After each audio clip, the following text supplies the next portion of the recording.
Breaking news at Ferrari. Carlos Sainz to replace Hamilton at the Emilia-Romagna Grand Prix. Subscribe just to stay tuned for the Formula One news no one else explains to you. It had started as something so faint it could barely be called a rumor. Just a murmur passed between engineers in the paddock, a curious look exchanged in a debrief room, a subtle line buried in a post-race report. But in the world of Formula One, where nothing stays hidden for long and secrets are worth their weight in carbon fiber, whispers metastasize. They grow legs, they gain velocity, they become unavoidable.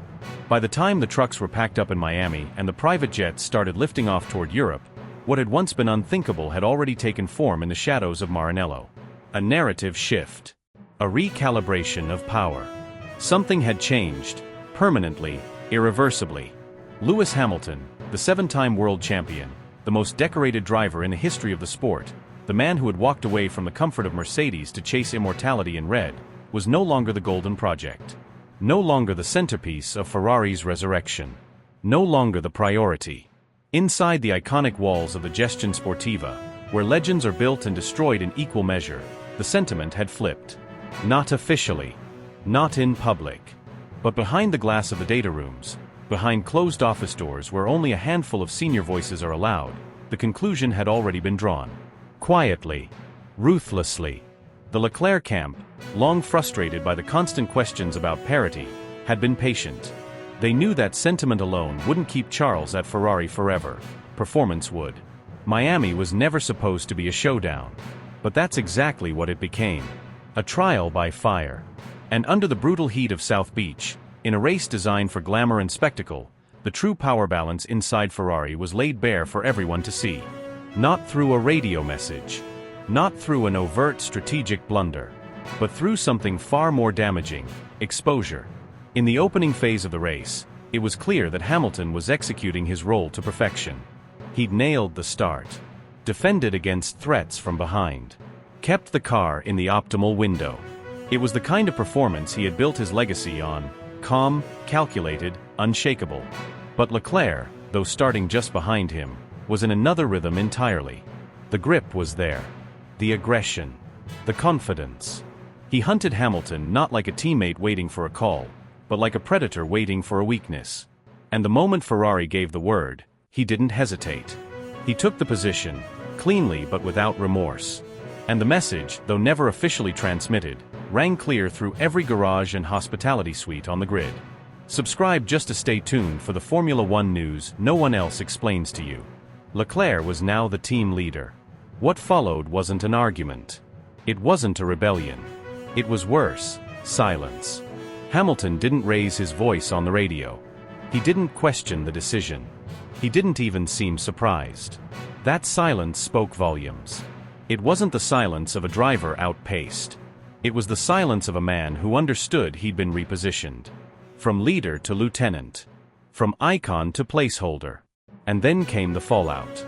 Not on track, the results were respectable. But back at Maranello, things began to shift. Slowly, almost imperceptibly at first. Meetings where Hamilton's feedback was once the anchor became shorter.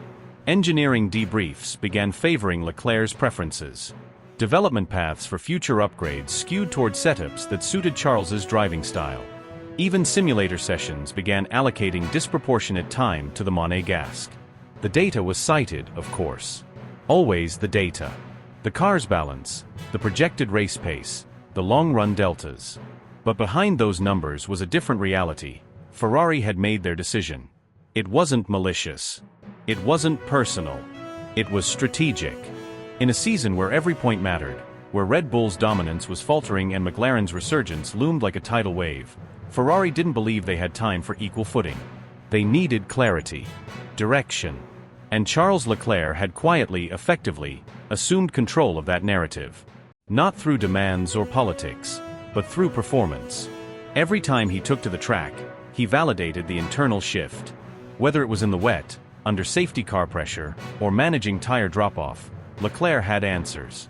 Hamilton, for all his brilliance, was still searching.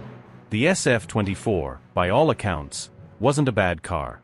But it wasn't built for Lewis. The nuances that made him deadly in a Mercedes, late braking stability, rotation on throttle rear-end trust, were all muted in the Ferrari. The DNA of the car belonged to Leclerc. He had grown with it, shaped it. And in those crucial tenths, those barely perceptible differentials between victory and anonymity, it made all the difference.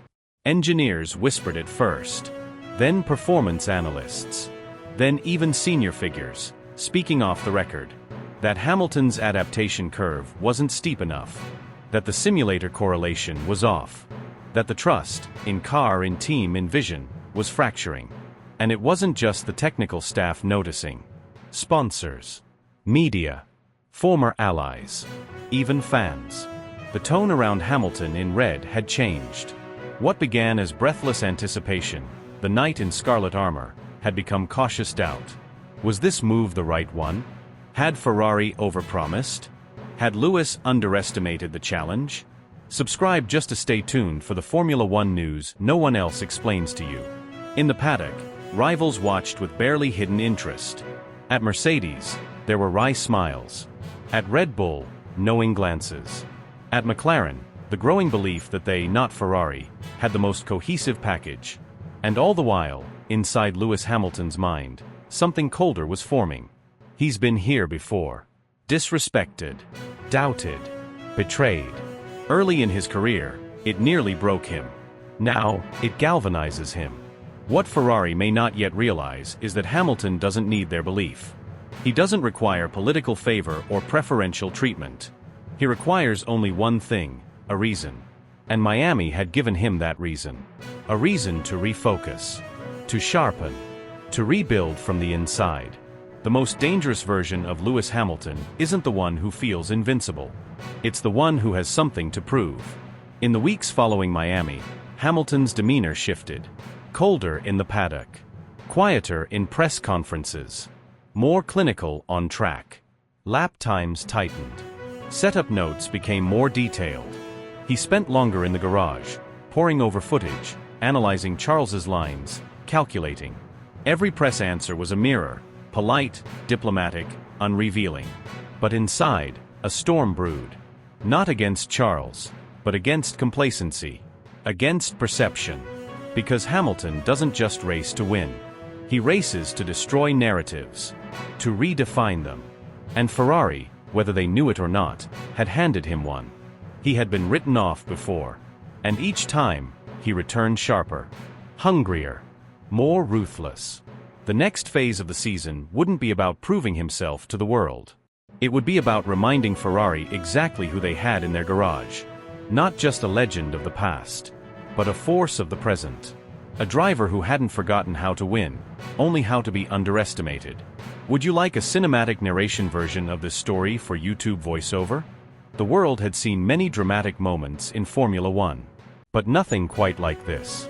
Nothing as unsettling, as seismic, as the moment a seven-time world champion, a man who had rewritten the sport's history book with elegance and fire, was told to move aside. Not for strategy, not for safety, not for the greater tactical good, but for the younger man in the other Ferrari. The protégé. The heir.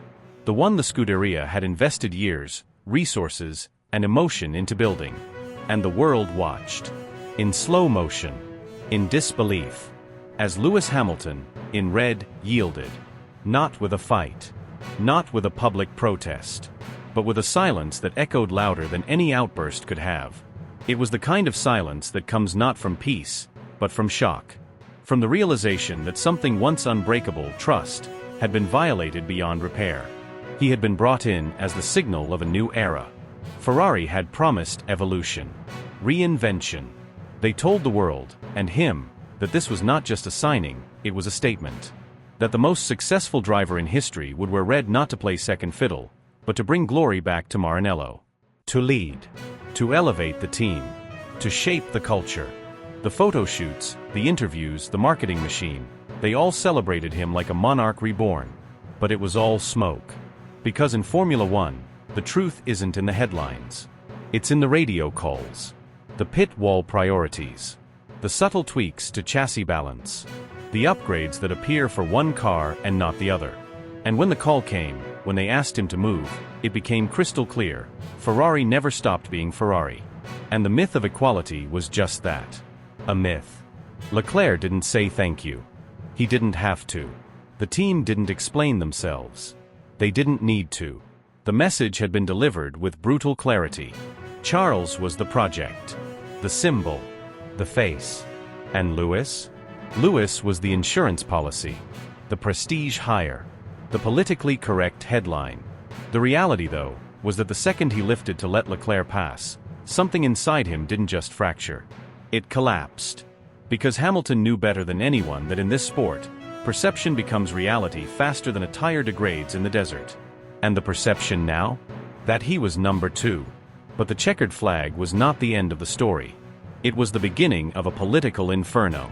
In the paddock after the race, Hamilton's body language was clinical, controlled. But those who knew him, those who had spent years reading his silences, understood what was happening behind the composed facade. He didn't linger for interviews. He offered short, clipped replies.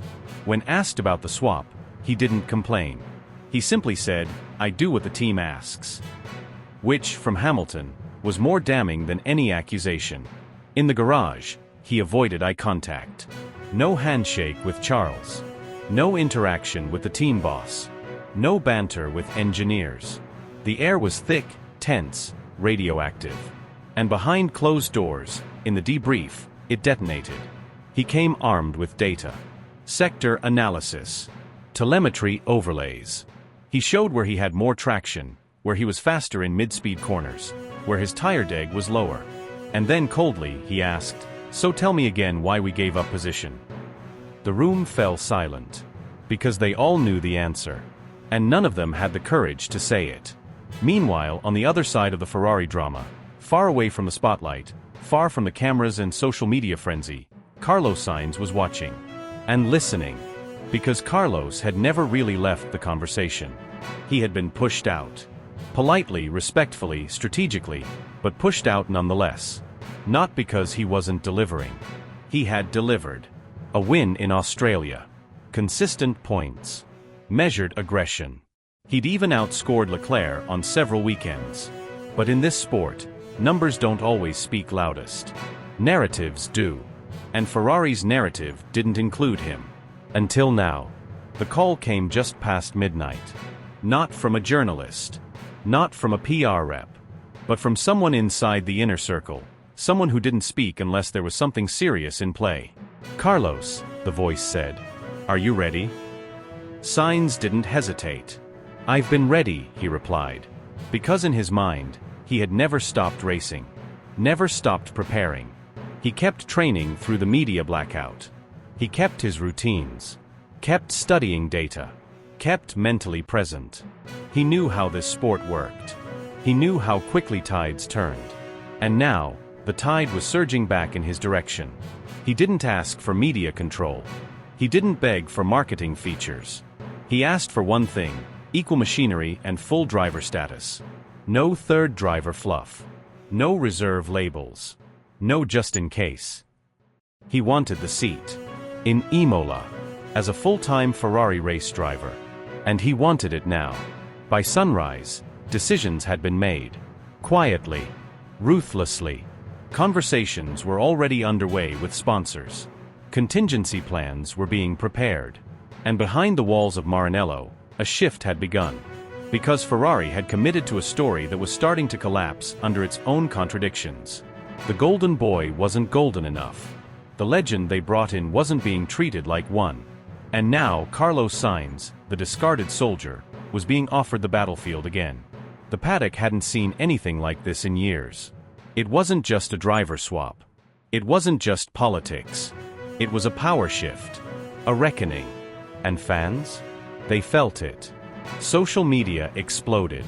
Free Hamilton trended. Rumors flew. Was Lewis walking away? Was Sainz really coming back? Had Ferrari lost control of the very machine they'd spent years building? Hamilton, for his part, didn't confirm or deny anything. He boarded his jet alone. No entourage. No photographers. And as the engines hummed, he stared out at the tarmac, already planning. Not just for the next race, but for the rest of his legacy. Because now, he wasn't just driving for Ferrari. He was driving against it. Would you like a continuation featuring the behind-the-scenes of Imola and how the Sainz return gets leaked to the media? Lewis Hamilton would not race in the Emilia-Romagna Grand Prix. No engine failure. No illness. No penalty. No injury. No suspension. Just absence. Sudden, deafening, unexplained. The announcement didn't come through traditional channels. There was no dramatic tweet, no formal press release, no carefully worded paragraph on Ferrari's letterhead. There was only a name missing from a race entry list. And that name was Hamilton. Carlos Sainz's name, on the other hand, was there, in bold confirmed, locked in for the weekend. His seat had been reactivated, his telemetry profile reloaded, and his name printed freshly across a new race suit that had already been measured, tailored, and pressed before Lewis had even boarded his flight back from Miami. There was no welcoming committee when he arrived at Maranello. No handshakes, no buongiorno, no PR cameras capturing his stride through the red corridors of a facility built on passion, loyalty, and silence. The same facility that had begged for his signature less than a year ago now treated him like an uninvited guest in his own story. The energy was strange. It wasn't cold, that would have been easier to detect. It was muted. Like a room where everyone knows something but no one dares say it. Jokes stopped when he walked into the simulator bay. Engineers looked past him instead of at him. The performance director, once visibly thrilled to discuss development feedback, avoided eye contact completely. Something had shifted. And it hadn't just shifted. It had been planned. He walked into the strategy room expecting to debrief Miami, a race where tension with the team had already reached a boiling point. He had questions. Not just about tire calls, but about priority, about positioning, about respect. But there was no data on the screen. No lap charts. No stint summaries. Just 3 words from the head of race operations, spoken without hesitation and without remorse. "You're not racing." He thought he'd misheard. "You'll be reserved for Imola." Not a backup because of illness. Not due to a penalty. Not for some technical explanation that could be argued or appealed. Simply, not racing. Because the team had decided so. Internally. Silently. Without discussion. The meeting lasted 11 minutes. 11 surreal, suffocating minutes in which no one offered an explanation beyond strategic alignment. Hamilton didn't ask questions. He didn't negotiate. He didn't need to. Because in that moment, everything was clear. This wasn't a racing decision. It was a political one. He walked out before the final slide. Left the room as silent as he'd entered it. His glove still in his hand, never even unfastened. His laptop still zipped in his case. The same laptop that had reviewed thousands of laps, hundreds of hours of footage, pages of setup notes, untouched. The jaws of his engineers remained clenched. No one followed him. No one stopped him. That told him everything. The only words he left behind, spoken with a precision that made them unforgettable, were, "I didn't come here to be second to anyone." Within an hour, internal messages were deleted. Digital trails were scrubbed. PR contingency plans, which had clearly been prepared in advance, were quietly circulated. Hamilton's legal team, already suspicious after Miami, moved fast.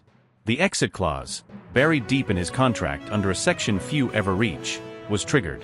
What followed was a storm of negotiations behind closed doors. Confidentiality clauses were rewritten. Intellectual property access was revoked. Access to development briefings was frozen. Severance figures, once theoretical, were now real. What was supposed to be a 5-year project built around legacy, honor, and redemption, ended in 5 days, with fewer words exchanged than it took to announce his original signing. And then came the shockwave. The paddock, caught off guard and unsure how to interpret the silence, filled the void with noise. Theories ran wild. Was it a performance clause? Internal politics? A power play by the board? Or was it something deeper, something personal, unfixable? Media teams scrambled. Commentators speculated cautiously. Team principals whispered over dinner. Drivers asked their agents for updates. Every garage became a nest of rumors. Every journalist rushed to their sources. But no one had the full story. Because Hamilton wasn't talking. Not to anyone. That silence? It wasn't passive. It was tactical. And then, without warning, a leak. An image surfaced, not of Hamilton in red, not in Maranello, but entering a private hangar in Geneva. A familiar logo stitched into the jacket of one of the crew standing beside him. Black and silver. The 7-time champion wasn't going home. He was flying somewhere else. And he wasn't alone. By the time that image had done a dozen laps around the internet, the next move became public. Mercedes filed a provisional driver registration. Not for testing. Not for promotional appearances. For racing. Lewis Hamilton had returned to the Silver Arrows. Not next season. Immediately. The clause that terminated his Ferrari deal included a little-known line, a stipulation that released him into free agency without a non-compete, should the team breach its terms of competitive cooperation. Ferrari never expected him to use it. They never expected it to be enforceable. But Hamilton's team had found the leverage. And now, he was back. Back where he had built a dynasty.